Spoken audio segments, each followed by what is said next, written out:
వి gold trusted gold buyers తాకట్టులో ఉన్న బంగారాన్ని విడిపించి ఈ రోజు ఉన్న మార్కెట్ ధరకే కొనబడును. మరిన్ని వివరాలకు సంప్రదించండి 7771077720. స్వతంత్ర సమరయోధులకు, ప్రజాప్రతినిధులకు, అధికారులకు, పాత్రికేయులకు, విద్యార్థులకు, జిల్లా ప్రజలకు భారత గణతంత్ర దినోత్సవ శుభాకాంక్షలు తెలియజేస్తున్నాను. దేశ స్వాతంత్ర్యం కోసం తమ జీవితాలను త్యాగం చేసిన అమరులకు, రాజ్యాంగ రూపకర్తలకు ఈ సందర్భంగా జోహార్లు అర్పిస్తున్నాను. దేశంలో ఏ రాష్ట్రంలో లేని విధంగా వినూత్న అభివృద్ధి, సంక్షేమ పథకాల్లో అన్ని రంగాల్లో అగ్రగామిగా నిలిచింది మన తెలంగాణ రాష్ట్రం. ప్రభుత్వ పథకాలను అర్హులందరికీ అందించే అన్ని రంగాలలో హనుమకొండ జిల్లాను అగ్రగామిగా నిలిపేందుకు అహర్నిశలు కృషి చేస్తున్నాము.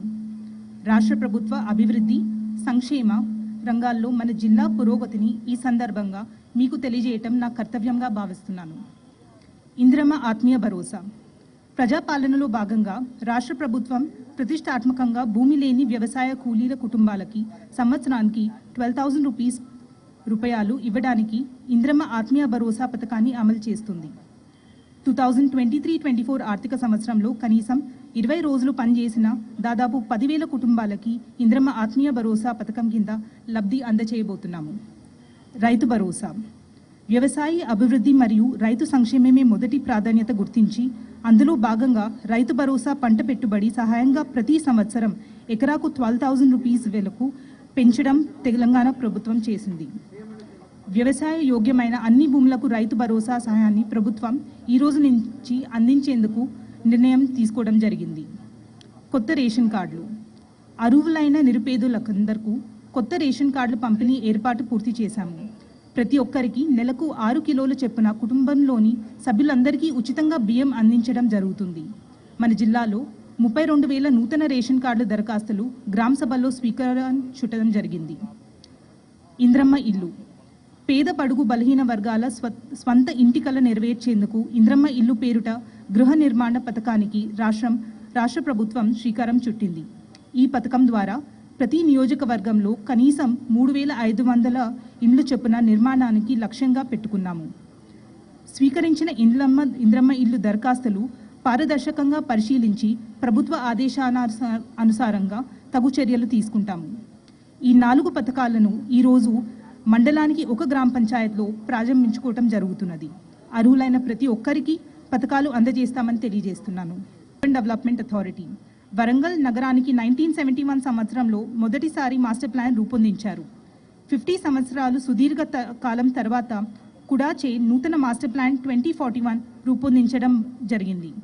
మాస్టర్ ప్లాన్లో వరంగల్, హనుమకొండ మరియు జనగాం జిల్లాలకి సంబంధించిన 1805 చదరపు విస్తీర్ణం కూడా పరిధిలో చేర్చడం జరిగింది.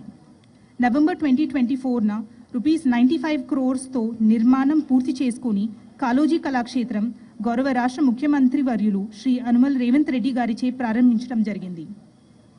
భద్రకాళి ఆలయ మాడవీధుల నిర్మాణం కోసం ₹30 crores తెలంగాణ రాష్ట్ర ప్రభుత్వం 2 దశల్లో ఇవ్వడం జరిగింది. మొదటి దశ నిర్మాణం పనులు అభివృద్ధిలో ఉన్నాయి. పరిశ్రమ శాఖ ఉపాధి కల్పన, నైపుణ్య అభివృద్ధిపై ప్రత్యేక దృష్టి పెట్టింది. జిల్లాలో పరిశ్రమలకు స్థాపించేందుకు అవసరమైన అనుమతులు 30 రోజుల్లో ఇవ్వడం జరుగుతుంది. ఏప్రిల్ 2024 నుండి జాన్ 25 వరకు అర్హత కలిగిన పరిశ్రమలకు సేవా రంగంలో SC/ST అభివృద్ధికి టీ ప్రైడ్ ద్వారా, ఇతరులకు టీ ఐడియా ద్వారా రాయితీలు ఇవ్వడం జరుగుతుంది. పారిశ్రామిక సేవా రంగంలో 68 యూనిట్లకు ₹6.56 crores రాయితీ కల్పిస్తూ ప్రత్యక్షంగా 476 మందికి ఉపాధి కల్పించడం జరిగింది. 20 జాన్ 2025 వరకు 49 పరిశ్రమలు వివిధ శాఖల ద్వారా 85 అనుమతులు కోరంగా 54 అనుమతులు ఇప్పించడం జరిగింది. ఇందుకు గాను ₹227 crores పెట్టుబడితో 3,897 మందికి ఉపాధి కల్పించడం జరిగింది.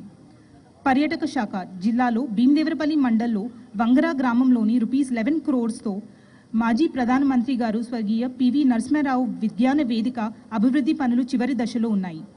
ఐనవోల్ దేవాలయం వద్ద హరిత హోటల్ నిర్మాణానికి ప్రతిపాదనలు సిద్ధం చేయడం జరిగింది. గత ఏడాది సుమారు 5 లక్షల మంది దేశీ పర్యాటకులు, 150 మంది విదేశీ పర్యాటకులు నగరాన్ని సందర్శించడం జరిగింది. ఫారెస్ట్ డిపార్ట్మెంట్ ఆధ్వర్యంలో హనుమకొండ జూలో నూతన టైగర్ ఎంక్లోజర్ ప్రారంభించుకోవడం జరిగింది. విద్యుత్ శాఖ జిల్లాలో గృహ, వాణిజ్య, ఇతర రంగాలకు 24 గంటల పాటు నిరంతరాయంగా విద్యుత్ సరఫరా జరుగుతోంది. ఈ సంవత్సరం వ్యవసాయం బావులకు ఇప్పటి వరకు 1058 ఉచిత విద్యుత్ వ్యవసాయ కనెక్షన్లు ఇవ్వడం జరిగింది. జిల్లాలో అర్హులైన అందరికీ 200 యూనిట్లు విద్యుత్ వినియోగిస్తున్న ఆహార భద్రత కార్డు కలిగిన 122,000 మంది గృహజ్యోతి పథకం కింద జీరో కరెంటు బిల్లు పొందుతున్నారు. మార్చ్ 2024 నుండి డిసెంబర్ 2024 వరకు రాష్ట్ర ప్రభుత్వం గృహజ్యోతి పథకం కింద ₹44 crores డిస్కామ్లకు చెల్లించడం జరిగింది. ఎస్సీ కార్పొరేషన్ ద్వారా పైలట్ ప్రాజెక్ట్ పథకం కింద మినీ డైరీ పథకం 2+2 బ్లాంక్ లింకేజ్ ఆత్మకూరు దామెరా మండలాల్లో 176 మంది లబ్ధిదారులకు ఎంపిక చేయడం జరిగింది. నిరుద్యోగులైన ఎస్సీ యువకులకు నైపుణ్యాభివృద్ధి శిక్షణ పథకంలో భాగంగా TGSRTC zonal staff training centre ద్వారా 35 మంది అభ్యర్థులకు హెవీ మోటార్ వాహనాలు మరియు 12 మంది అభ్యర్థులకు లైట్ మోటార్ వాహనాలు మొత్తం 47 మందికి ₹12 lakhs వెచ్చించి డ్రైవింగ్ శిక్షణతో పాటు డ్రైవింగ్ లైసెన్స్ ఇవ్వడం జరిగింది. షెడ్యూల్ కులాల అభివృద్ధిలో భాగంగా హనంకొండ జిల్లాలో 3rd to 10th స్టాండర్డ్ చదువుతున్న అర్హులైన షెడ్యూల్ కులంలో విద్యార్థుల కొరకు 15 వసతి గృహములు నిర్వహించబడుతున్నవి. జిల్లాలో పోస్ట్ మెట్రిక్, ఇంటర్ నుండి పీజీ చదువుతున్న అర్హులైన షెడ్యూల్ కులం విద్యార్థుల కొరకు 9 వసతి గృహములు నిర్వహించడం పడుతున్నవి. ఇందుకు గాను ₹45 lakhs నిధులు ఖర్చు చేయడం జరిగింది. 4,554 మంది విద్యార్థులకు ₹6.9 crores post matric scholarships fee reimbursement కింద ఖర్చు చేయడం జరిగింది. గిరిజన సంక్షేమ శాఖ జిల్లాలో గిరిజన సంక్షేమ శాఖ ద్వారా 2 ఆశ్రమ పాఠశాలలు, 5 ప్రీ మెట్రిక్ వసతి గృహాలు, 6 పోస్ట్ మెట్రిక్ వసతి గృహాలు మొత్తం 2,360 మంది బాలికలచే వేరువేరుగా జిల్లాల్లో నడుస్తున్నాయి. పోస్ట్ మెట్రిక్ స్కాలర్షిప్ల కింద 24-25 సంవత్సరం గాను 4,625 మంది విద్యార్థులకు ₹7 crores 30 lakhs, ₹90 lakhs ఉపకార వేతనములు కింద మంజూరు చేయడం జరిగింది. వెనుకబడిన తరగతుల అభివృద్ధి శాఖ జిల్లా వెనుకబడిన తరగతుల అభివృద్ధి శాఖ పరిధిలో 9 పాఠశాల వసతి గృహాలు, ప్రభుత్వ భవనాల్లో 529 విద్యార్థులు నిర్వహిస్తున్నాము. 6 కళాశాలల వసతి గృహంలో 770 మంది విద్యార్థులతో నడిపిస్తున్నాము. వెనుకబడిన విద్యార్థులకు 24-25 సంవత్సరం పోస్ట్ మెట్రిక్ స్కాలర్షిప్ కోసం ప్రభుత్వం ₹22 crores విడుదల చేయడం జరిగింది. ఫీ రీయింబర్స్మెంట్ పథకం కింద బీసీ విద్యార్థులకు ₹72 crores, అలానే ఈబీసీ విద్యార్థులకు ₹11.76 crores విడుదల చేయడం జరిగినది. గౌడనల జీవన భద్రత కోసం తెలంగాణ రాష్ట్ర ప్రభుత్వం కట్టమయ రక్షా సేఫ్టీ కిట్లను రూపొందించడం జరిగింది. హనంకొండ జిల్లాలో 338 మంది గౌడనలకు శిక్షణ తరగతులు నిర్వహించి కట్టమయ రక్షల కిట్లు అందజేయడం జరిగింది.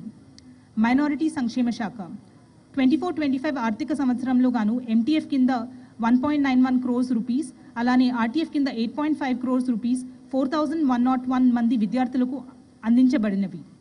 ప్రభుత్వం మైనారిటీ విద్యార్థులు విదేశాల్లో పై చదువులు చదువుకోవటానికి ముఖ్యమంత్రి ఓవర్సీస్ స్కాలర్షిప్ పథకం కింద 24 సంవత్సరంలో 6 మంది విద్యార్థులు ₹1.2 crores చెల్లించడం జరిగింది.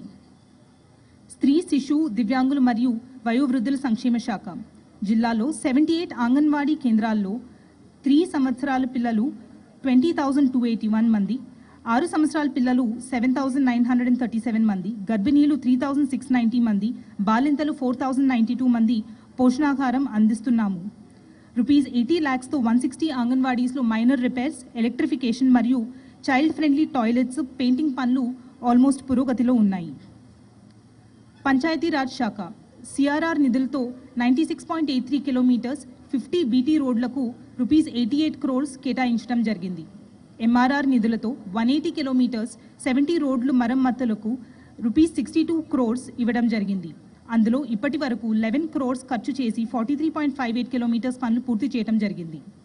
జిల్లా పంచాయతీ శాఖ 24-25 సంవత్సరంలో తెలంగాణ రాష్ట్ర ప్రభుత్వం గ్రామ పంచాయతీల్లో ప్రతిష్టాత్మకంగా చేపట్టిన అభివృద్ధి, స్వచ్ఛదనం పచ్చదనం కార్యక్రమంలో ద్వారా ₹1.16 crores ఖర్చు చేయడం జరిగింది. GWMC and smart city Warangal మహానగర పాలక సంస్థ ఇంజనీరింగ్ విభాగం ద్వారా వివిధ అభివృద్ధి పనులు చేపట్టడం జరిగింది. స్మార్ట్ సిటీ పథకం కింద ₹499 crores పనులు చేపట్టడం జరిగింది. మొత్తం 249 crores 48 పనులు పూర్తయ్యాయి. ఈ కార్యక్రమంను మార్చ్ 2025 వరకు పూర్తి చేయడానికి ప్రణాళిక సిద్ధం చేయడం జరిగింది. 15th ఆర్థిక సంఘం నిధుల కింద రూపీస్ 2.3 crores-తో 6 పనులు మంజూరు టెండర్ దశల్లో ఉన్నాయి. రూపీస్ 43.25 crores మున్సిపల్ సాధారణ నిధులతో 359 పనులు చేపట్టడం జరిగింది. వీటిలో 7.34 crores-తో 176 పనులు పూర్తి దశలో ఉన్నాయి. మిగిలిన పనులు ప్రారంభిస్తున్నాము. రాష్ట్రాన్ని అన్ని రంగాల్లో ముందుకు తీసుకువెళ్తున్న శ్రీయుత గౌరవనీయులైన ముఖ్యమంత్రి శ్రీ యనమల రేవంత్ రెడ్డి గారికి, జిల్లాలో సర్వతోముఖాభివృద్ధికి నిర్మాణాత్మక సహకారం సూచనలు ఇస్తూ ముందుకు తీసుకువెళ్తున్న గౌరవ మంత్రివర్యులందరికీ, గౌరవ పార్లమెంట్ సభ్యులకు, గౌరవ మండలి సభ్యులకు, గౌరవ శాసన సభ్యులకు, గౌరవ స్థానిక ప్రజాప్రతినిధులకు, జిల్లా సిబ్బందికి, పోలీస్ సిబ్బందికి, న్యాయాధికారులకు, స్వతంత్ర సమర యోధులకు, తెలంగాణ ఉద్యమకారులకు, స్వచ్ఛంద సంస్థలకు, జర్నలిస్టులకు, జిల్లా ప్రజలకు, ప్రతి ఒక్కరికి పేరు పేరుట హృదయపూర్వక ధన్యవాదాలు తెలియజేస్తున్నాను. మరిన్ని వీడియోస్ కోసం ఛానల్ ని సబ్స్క్రైబ్ చేయండి. లేటెస్ట్ అప్డేట్స్ కోసం వాట్సాప్ ఛానల్ ని ఫాలో అవ్వండి. ఆ లింక్ డిస్క్రిప్షన్ లో ఉంది.